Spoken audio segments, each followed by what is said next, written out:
So let's give a welcome here. We have Tim Roberts and Brent White.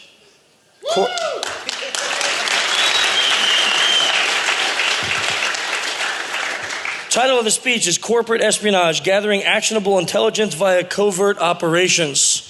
Gentlemen, the floor is yours. All right, thanks everybody for coming out. First of all, I think I saw trying to make sure there weren't any issues or anything.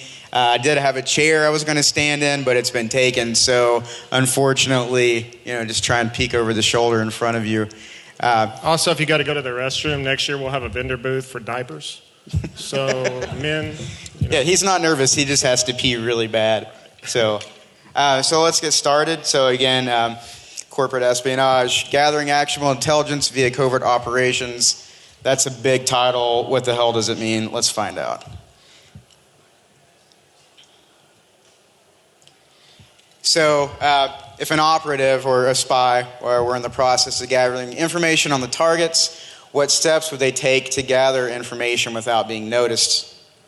It's the mindset that's required to proceed with your mission. So that's sort of what we're going to talk about today. Human interaction is often impossible to avoid. So what can you do to make the most out of it and still seem natural without setting off intuition alarms? Unfortunately, we were asked to omit a few things from our talk and put a disclaimer in. So this is DEF CON. If you're not aware that, just don't be stupid with things you learn, then you'll be fine.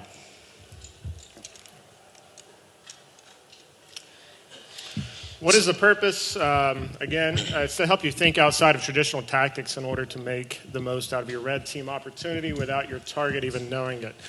Those of you that are penetration testers, perhaps you've been on red team assessments or social engineering engagements or even physical security engagements.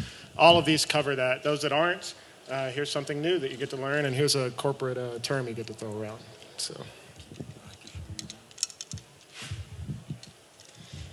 Corporate espionage, if you're not familiar with the term, it's the practice of spying or utilizing spies to get secret information about as a target. It's usually state-backed or it can be backed by other corporations, depending on the scale. What do you mean covert operation? A planned intelligence operation intended to conceal the identity of, or permit plausible denial by the sponsor.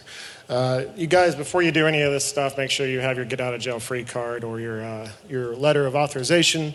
Again, if you don't know what that is, you probably shouldn't be doing this stuff inside of a corporate building.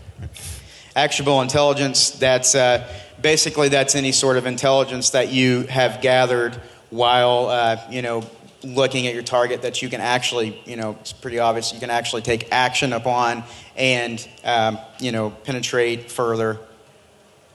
So we're going to start off, we're going to talk about some non-conventional gear that you can use for these covert operations for red teaming. So we'll go into the gear.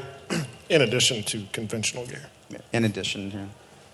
So, Hack 5, Darren, he said he was going to try. I don't know, Darren, if you're in here, thank you so much for some of the gear that you've given us to play with. The Wi-Fi Pineapple, if you're not familiar with it, definitely check that out. It's a fun device. It's a great drop. You can make you can get different battery packs. You can drop this device near your target on the roof if you're able to get access. You can keep it in your bag while you're walking around. Some of you might have seen people walking around with antennas sticking out of their backpacks. Chances are they had a Pineapple or a similar device. And, it says occupy for a few hours. So, again, it's a drop. You want to be able to put this somewhere where it can be in that location for a few hours to do the most data gathering through, through Wi-Fi or other means such as 3G, 4G, LTE, and so on. And once we're finished with our talk, we've got a few of the items up here, but this is the Mark V. Those that aren't familiar with it, it's the new release by Hack 5. Up here is the Mark IV that's up there. So good little devices for rogue APs and several other things.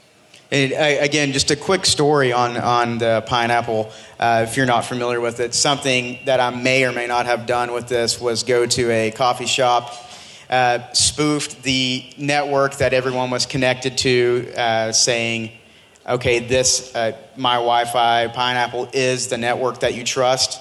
Send deauth packets. When they go to reconnect, they actually connect to my Pineapple. And then, like I said, maybe not, a few seconds later, you could hear the Rick Astley Never Gonna Give You Up playing through the other people's computers because of DNS spoofing, Rickroll attack. So it's just some fun stuff you can do. Next thing, high gain antennas. I'm sure most of you guys are familiar with the old Cantenna. I still use this on my red team engagements. Good story about this is we were doing a red team assessment for this company. We got a hotel right across the street from it, and we were able to plant a rogue AP into the 6th floor at a cubicle, and I was able to go to the hotel parking lot inside of our shady little rental car and point it up there and connect to that rogue AP. From there, we were able to compromise a few things from that. So, additional rogue access points. Wireless router, you guys, you can alternate that to use that for your rogue AP if you have an extra router sitting around. If you don't have access to that, there are other devices out there like the Pwn plug, fresh. Yeah, by Pony Express, they make those. And then also, again, the Pineapple. Malicious payloads on multimedia. This is one of my favorite techniques because, say for example, you put a payload on a CD, you drop it in the parking lot, somebody looks down and sees a CD laying there that says 2013 spring break or 2012 financials or tax returns. Somebody's going to say, oh, I'm nosy, let's see what that is. Put it in there, it automatically runs the payload or whatever method you have, and then that's an interpreter shell, FTP, whatever you have set up.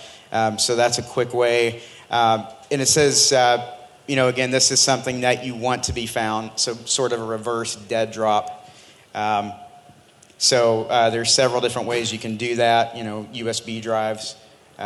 You can find the stupid USB drives that they look like the cute little green frogs or, any of the silly stuff that they make for USB drives. Get a few of those, put payloads on them, drop them around, and y'all be surprised if you don't get some sort of a shell from someone, cute frog, I'm going to give that to my boss, whatever.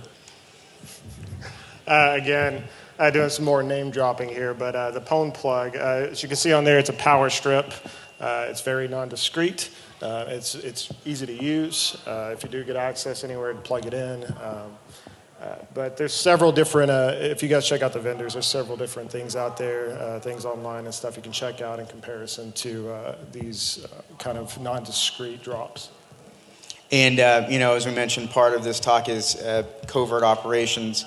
So in order to get a gigantic brick like that in, or how in the world am I supposed to put this inside of a corporation or wherever you are, legally entitled to test against, dress up as the maintenance man if they have, garden company or something that's doing lawn work, check out what they're wearing, run by Goodwill, do something similar, get in that way. We'll kind of get into some more of those tactics later on, but just a little side note to how you would get a gigantic power strip into a company. Kind of adding on to that, Hack 5, they make the rubber ducky, which is it's actually inside a concealable a normal USB drive, or you can actually take the board out of this. And something fun that we like to do.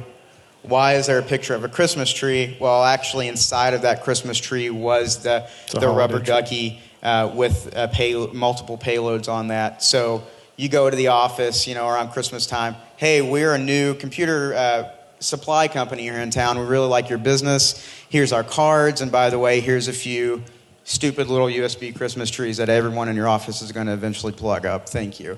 Actually, I have a story about that. We were doing an assessment at my previous job, and we got a nice gaming keyboard, and we had put the rubber ducky inside of the gaming keyboard. We sent it to them, and one of the network admins plugged it in. Well, their CISO walked by and was like, hey, that's a really nice keyboard. Where'd you get that? Oh, they gave it to us for free. And he's like, yoink. So the CISO took it, hooked it up to his system, and voila. Yeah, they actually argued about whose it was next. Yeah. So it made its way around. So make sure, Christmas trees, not everybody wants to plug that up, but if it's something nice, like a wireless mouse or gaming keyboard or something. And it is worth spending the extra money for, an expensive keyboard or something like that. So. Physical keylogger, there's several of these floating around, manufacturers for these. When you do this, you want to make sure it's one that's non-detectable by AV. Some clients do not allow these, while others don't care. They're just like, do whatever. But these are handy. In addition to when you gain access to the facility, just plug this in wherever and then come back later. The problem with these and some of the drop zones is that you do have to come back and get it. And you do risk losing that. So some people do, if they identify it, they may just take it and pocket it, while others may report it, and then you just compromise your entire project. So. Yeah, just kind of pay attention, fill out the environment, just be smart about it. It might take a little while. There's definitely going to be mistakes along the way, but the more you do it, the more you'll kind of, just the intuition of, okay, if I put a keylogger here, this is going to be stupid and somebody's going to report it. Let's try something else. Then there will be those cases where, okay, no one here pays attention to anything. I'm going to put a keylogger on everything, and you can get away with it. So, and a lot of these devices too. Many of these can be used if you got like a Tiger team set up where you have specialists on your team. Whereas here's your networking guy, here's your social engineering guy, here's your whatever. The social engineering guy can take this stuff if you don't know how to set it up. Just have the rest of your team set it up, and you can just take, and they're really easy to install. Mm-hmm. You just got to you're kind of the point man in spycraft, right? So we're going to continue with more covert gear. It's an awesome picture that Tim made with my wonderful face in the middle of it, MacGyver. So this section is real hair, though. Yeah, that's my real hair. I have a wig on right now. The next section is actually what we were talking about earlier, just some non-conventional methods, some more old-school ways to maintain physical access. Duct tape. You can use duct tape for everything. Kneaded erasers. This is one of my kind of personal favorites. You see the picture of the panic bar on the doors. They're actually even at the hotel here. Most places, once the door is closed, the sensor is actually showing the door is closed. If you prop it open, it's going to potentially set off an alarm if they have a time-based alarm on that. So something that I like to do is the little square art erasers. I think they're $0.25 a piece. You can get those, and you can actually knead them into whatever shape that you want. So you just get one of those. You go by the door. You drop something. While you're bending down to pick it up, you have the eraser in your hand and you're sort of jamming it in the space where the lock goes in. So now when the door closes, it's not locked, but it's still closed, and you can get access from the other side or continued access later. In addition to these too, you'll find that a lot of motion sensors, so the motion sensor will be on the opposite side of the door where you have to badge in or whatever. Some of these motion sensors nowadays, used to you could put like a handkerchief on a coat hanger, wave it under there, whatever. Nowadays they're heat activated, so just get a hand warmer or a foot warmer, put that instead of the handkerchief, and that works great. Yep. Slide it under the door, move it around, wait a few seconds, and you're in. Kind of adding to that, the Mylar balloon. Why would you need a Mylar balloon for Red Team? Well, you have a flat Mylar balloon, very narrow door clearing. So you want to put the Mylar balloon on the floor. You want to have some more helium in another balloon, particularly like latex or something. So once you have the Mylar balloon flat, you convert the helium from the latex into the Mylar with the string, let it float up on the other side of the door, and it's going to trigger the sensor for you. It's kind of silly, and you want to be careful. Like, why does that random guy have? Why are you blowing that balloon up, man? Yeah. So, why do you have a balloon going into a server room? It's a party, right? Yeah. Everyone loves to freeze their butt off and have a party. So, and the last one, again, this is pretty tricky. Some people might not allow this. Destroying. Yeah, but with the laser, and you can get the Arctic laser, which is very powerful. It can actually. Keep talking about balloons, but you can actually pop balloons with this laser. It's so powerful. Why would you need that? Well, if you're actually able to do a real team, a real scenario test, you can go in and most closed caption television, you can actually pop the crystal on the TV by pointing the laser at it just for a second. The camera doesn't work, and now you're in and out with whatever. So, again, I use it on my cat when he plays around, just trying to chase the laser. It's supposed That's to be funnier terrible. than it was. Nobody likes to burn cats, That's Tim. true. Next is fake badges. Most of you guys probably heard of cloning RFID badges. That is, if you're not so technical, all you need is a blank RFID badge. A story is we were doing a red team assessment. We saw some people out in the smoking area during a smoke break, which is one of the best places to go. Put on some sunglasses, drive over and be like, my partner was like, hey, where's the nearest gas station?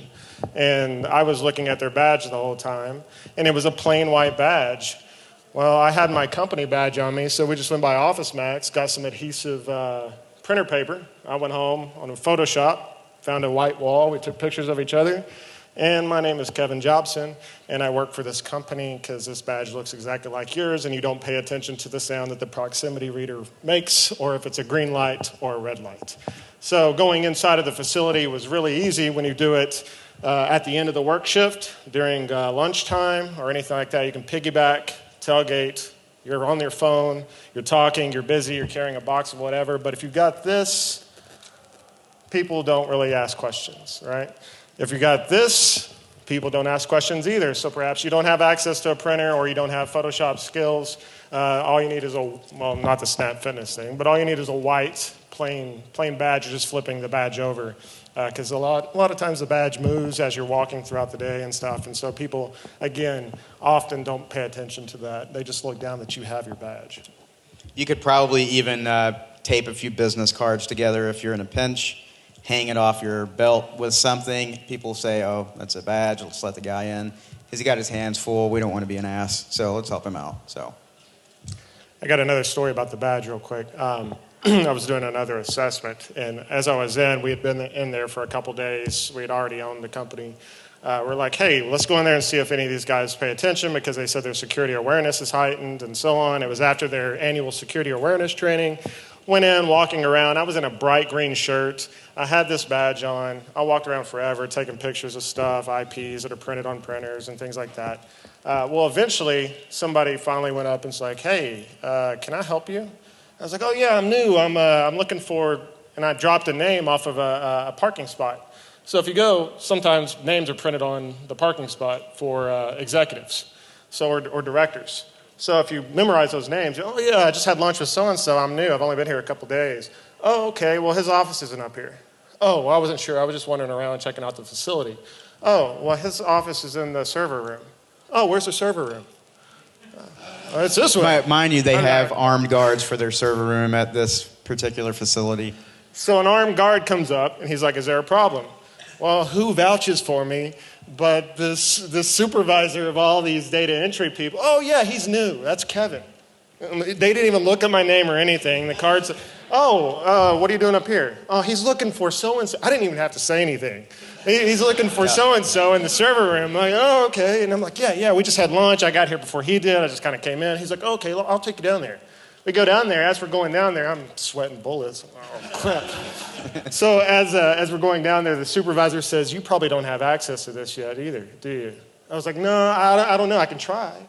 Obviously, I don't have access. I badge in. I've only been here a couple days. I guess I don't have access yet. Security guard. I'll get it for you. I walk into the server room. There's some guys in there. They're looking at me, but I'll just pretend I own the place, right? Walk over to the guy's desk, put my business card down. Walk out. They got so mad. But His real business card pretty much saying, you're pwned. We got you. But Chris was talking about, establishing that rapport and stuff like that. It's really important. You're just friendly, having conversation. Don't be nervous. Be nice. Have a smile. And people are willing to help you out or let you into server rooms with a gun. Yeah. Lockpick set, pretty obvious what that might be used for. But please, I see a lot of mistakes from people thinking, hey, I bought a lockpick set. I'm going to go use it on this assessment. Well, you don't practice. You get to the assessment. You get caught, 25 minutes later at the same lock. What are you doing trying to get into this room? if you get this, make sure you designate time to practice, or it's completely worthless and could potentially compromise the entire operation. Next, we have the bump keys. These are quick and dirty. They don't take as much skill, but they do work. A lot of times, these facilities, their wiring closets especially, use some old school cores, and they're pretty easy to do that. Typically, bump keys are broken up into residential, commercial, and secure zones. So when you guys check those out, make sure you have a few here to play around with. But again, bump keys could also break the core or mess up the core, right? So you want to make sure, if you are a penetration tester, if you're doing this legitimately, that you keep that in mind. Yeah. Am I okay to break this stuff if I accidentally break a key off in there? Is there going to be a problem? You want to keep the client's needs in mind. Yeah. If make you're sure doing you're always this illegally, in scope. who cares, yeah, right? Yeah. Just make sure you can run fast, right? Right. Hidden cameras. Again, this is something that was almost asked of us to take out as well, but being it's DEF CON, don't be stupid, know the laws. Hidden cameras, so when you are actually going around, let's say you've looked at Google Maps, you know the layout of the building, what's around it. Now I actually want to go case, you want to go see when they come in and out, you know, things like that. That's actually a very good practice to sort of do the surveillance with the camera.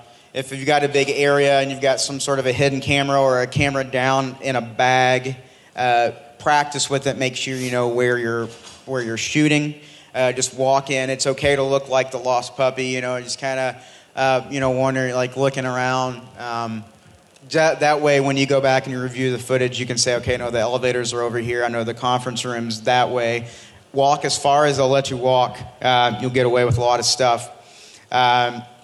And this is also good for getting pictures of employee badges or any sort of access panels that they might have, biometric panels or anything that they might have, so you can go study to see how to bypass those later. Video camera. If you want to sit across the street with the video camera and record who's coming in and out for a while, that's cool, but don't be stupid about it. Don't sit across the street on a bench like this for, hours at a time. Someone will ask questions. So wrap it around a newspaper, put it in a bag, get a small camera, something like that. Another thing, don't be obvious. If you have a camera and you're driving around, a few quick things you can do is you can put the camera behind your back. You got the seat here, put the camera here, lean forward a little bit where it's shooting out. You might have to lean the seat up a little bit so you don't have the door frame in the way. That's a quick way. If you have a hoodie, you can sort of rest it in the back of the hoodie, but don't drive by, you're driving like doing this. That's stupid. So. In addition to that, too, obviously smartphones and a lot of mobile devices have cameras on them. Those that don't know, you can also use your headphones to take pictures, so you don't have to sit there and hold it up and click the button. You can just hold it here like you're texting somebody or whatever, changing songs, and you can push the volume button on most devices to take a photo. A little more discreet. Yeah, and I've had someone suggest, too, why don't you just put it in your pocket and record that way. That's going to work if you're familiar with the shirt. If it's a new shirt or it droops too much, you could have it here, but you're actually filming the ground. So just, take some time to plan ahead, do some practicing if you're going to do something like that. But it is a good tactic if you have practiced it. Here's a few lists of do's and don'ts. Tim, you want to do the don'ts? I will do the don'ts. All right, don't be this guy. He's creepy looking, right? And we're done. Don't be obvious. Be mindful of how you carry yourself. I always tell everybody getting into social engineering and stuff that improv classes are great. Taking some local community improv classes, doing vignettes, stuff like that. So you're used to speaking on the fly. You're used to just walking around, because if you're not used to that, obviously you're going to be like, and people are going to notice who's this guy that's kind of, creeping around here. And who's the super nervous guy that has peed his pants in our lobby I did that once. No, I didn't. Another thing, when you're looking at some of these facilities, you're driving around, hey, where's your server room? Is it in that building or that building? You can look, you can see the power generators. That's probably got a few systems in there, right? So when you do go in there, make sure that if they've got a desk or something with a security guard, that you're able to either be on your phone, make sure the security guard's occupied by maybe the employee that's talking to them or a florist or whatever that's delivering some flowers, and you can just walk on past them a little easier. Tailgate, piggybacking into the area, again, just walking back there. Don't mind me carrying boxes. The boxes don't even have to be full of anything. You can just have some empty boxes, pretend they're heavy. Oh, and you're trying to catch the door with your butt. Somebody catches it for you and helps you out. Oh, let me get that for you. People are very helpful. Yeah, and so to kind of add on that, don't just walk up to the door and just stand there and knock. Like, wait for someone to let you in. Chances are they're going to say, who are you? Why can't you get in? Before even approaching the door, I would recommend also being at a distance until you start seeing somebody walking up, and then start walking. Don't run up behind them, then they'll think you're jumping them, right? But make sure that you're aware of that. Don't park in the Target's parking lot. I was mentioning the assessment before where we got the hotel next to the building. We just parked there and we walked over. Why don't you want to park there? Because they may have parking passes that you weren't able to duplicate. Several other reasons. When you rent a car, you also want to make sure that you're not just using one vehicle. If you're scoping out the place, if you've got two consultants or you've got a couple people, make sure you use a couple vehicles. Don't splurge on a Dodge Charger driving around, scoping out the building or something like that. Go with something basic and common like a Camry or whatever. It's really important to keep that in mind because I've known people to be compromised just because they didn't have a parking spot and they thought, hey, did you park out there? Oh, do you work here? And it's ruined. And can I just do a quick change of pace? Actually, my 3-year-old is at home and she's upset because she couldn't be here. And so I said, well, let me see if I can, kind of show you what I'm doing so you could see why you couldn't come in Vegas. So is everybody okay if I just take a quick picture just to kind of send to her? I promise this won't be on social media or anything. Is everybody cool with me doing that really quick? Okay, cool. All right. Everybody look really interested. Yeah, everybody flip me off. She's only 3, okay? All right, ready? 1, 2, 3. All right. Awesome. Thank you so much. Again, ask direct, target-specific questions while BSing with people on their smoke break. If you're over there, don't be like, hey, where's your server room? Yeah, that's dumb. Can I see your badge? Or who's your boss? Yeah. How many What's the name of your database? So be mindful of that. The best thing is just kind of keep quiet sometimes and just listen, right? You don't even have to say anything. But if you do ask, be very vague. Don't sit in your van or car at night lit up by your laptop. At a previous job, there was a liquor store. I used to do some blue team stuff. And they kept getting compromised like for a couple days. And they're like, what's going on? There was a guy sitting out in his car at night, lit up with his laptop and just hacking away. He had his alpha sitting on the car. Woo! So it's really important that turn down maybe the brightness on it or get some tinted windows or, be somewhere obscured from view. He was probably drunk. Probably. Really wanted that alcohol.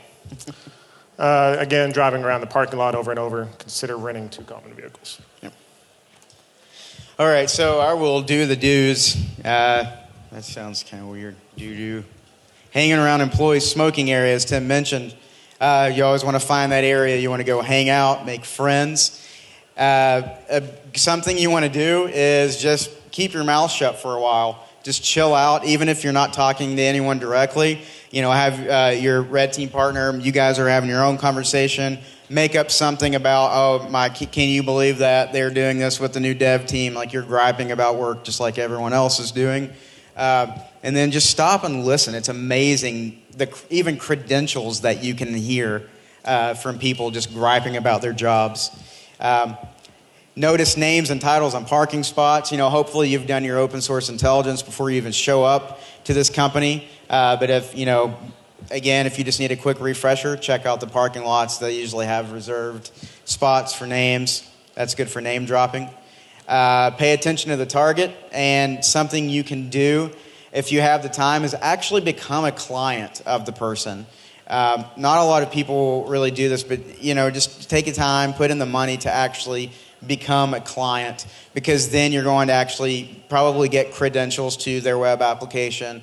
You're going to learn the shop talk. You're going to know the business. So when you do go in and it's imminent that you're going to have that interaction with people, you're going to know what to say. They're going to believe you more, and chances it's going to be a lot more successful. It's a lot better chances of that. Gamble, get lucky. These are some things that you can do just out of luck. Lost and found. Hey, I'm sorry, I dropped my USB. I've got a lot. I don't really remember what it looks like, but it's important or whatever. And they may have something in lost and found. They may have a thumb drive or whatever. They pull out the shoebox. Right. Well, which one's yours? Oh, yeah, it's that one. I forgot what it looked like. Thanks. So there's your free USB drive with data. The receptionists walk through the front door and have them buzz you in. I've done this a few different times where you just dress like everybody else. You have your fake badge. You walk through the front part. You go to badge, or you've got your hands full again, and the receptionists will usually have a little buzzer. They can buzz and let you through the proximity reader without even having to badge in. Dumpster diving, it's public domain unless it's locked, getting behind a locked door or fence. Then it's trespassing. So again, make sure you have that. Dumpster diving is old school. I'm sure all of you guys are familiar with that term, but it's still relevant. Has anybody in here actually went dumpster diving before? Disgusting. Isn't it incredible for how gross it is, first of all, but isn't it incredible just the amount of things you can find just out of that? I mean, you have third-party vendors that you could potentially pose as to gain access. Half-eaten cheeseburgers. Yeah, those are delicious. And then you also have Post-its, with usernames and passwords, just everything. It's not really something that hopefully you don't get excited about jumping in the dumpster, but it's something that can really have a good payoff. And if you dress homeless, that is another old school guys. You just pretend you're homeless. Grow a beard for a few weeks and go out there, get dirty, and nobody's going to pay attention to the other guy. Get away from me, man. Go home. Yeah. They're not going to get close to you, probably, right? If you stink and you're full of dirt. Yep. That way, and to play on that, if their security team actually does come down, hey, someone is on our property, they're in our dumpster, you get caught, well, what do? You play the part of the psycho, crazy, homeless guy. You get up and run away, and they say, oh, it's just a homeless guy. That way, the security team isn't notified, oh, there's an assessment going on because this guy just showed me, his scope, his get-out-of-jail-free card. So that's a way, if it is a large client and you don't want to screw it up, that is potentially a way to maintain the operation without it being given away. And no offense to any homeless guys. Yeah, homeless people, we're sorry. Women. Love you. Getting lucky, okay, so lie. Again, we've talked about posing as someone that you are not. So you go in and say, hey, we are this. I know this sounds terrible, saying you're a charity, because God bless charities. They do great things. But, go in, we're with this charity. We're trying to get our network set up. Yeah, we've got something. So they give you a server. Okay, it was an old domain controller. Chances are they haven't really wiped anything. You take it back, check it out. You've got their settings, all that stuff. Or a printer. Yeah. Still, people don't wipe the drives from printers or degauss them. And if they do, they usually just do one swipe over it. So printers, fax machine, those all-in-ones that have the hard drive still in it, those are always a nice little treasure trove. And Creep, this is more open source intelligence. Google, Shodan network, several things that you can do to gather names, information, LinkedIn, Facebook, etc. Just sort of scope out who's who, learn who they are. That way, if you are able to contact them, you can talk about, oh, well, we went to college together, or how your kids are, the soccer team doing good, whatever it is. That's why we call it creepy, because it's very creepy. But then again, it's great for your assessment. And in addition to that, just another war story for you guys. We were doing some OS int, and LinkedIn, if you don't have the premium account or whatever it is, you can't really see the full names of a lot of employees and stuff. Well, if the corporation, its naming conventions for their usernames are their first name, last initial, well, you have a bunch of usernames off of LinkedIn's employee page because that's what they show, first name, last initial, right? So that's some handy stuff just to kind of keep in mind about being a creeper. Yeah, that's worked out well for a lot of phishing engagements and things too. We're kind of coming towards the end here, but just to sort of close out, again, like we've mentioned, just make sure your backstory checks out. You know, who are you when someone asks? You want to give an intelligent response. You don't want to just, I don't know, and then run away. That's not good. So just know who you are, what you're doing there, know where you're going. Again, these are all things that you can accomplish through open source intelligence. The intelligence gathering, you know, through the cameras or other methods that we've talked about, and just really get your story down and just be confident and know what you're doing while you're there. Just to add to that, just make sure you're not sounding like you're reading from a script. You're not somebody on the phone like for a telemarketing where you're reading from a screen. People are a lot more comfortable when you're actually just talking to them and engaging in conversation. Again, doing some improv or anything like that, even with your coworkers or your buddies, or if you don't have time to do an acting class or something, it's going to really help you out. And again, even, you know, not just a smoke break thing, but just anywhere. If you go to a bar that's close by where the employees work, or even just hanging out in front of the building or anywhere, just really listen. Because like I talked about, most people aren't happy with their jobs. They will gripe about it, and you will hear it if you are able just to, you know, just take some time and just really just pay attention. They will give you pretty much everything that you want to know just from listening. So... again, thank you guys for listening to our talk. We are available for questions after. Maybe we can tell you some of the things that we had to leave out if you're interested. If not, thank you so much. And thank you, guys.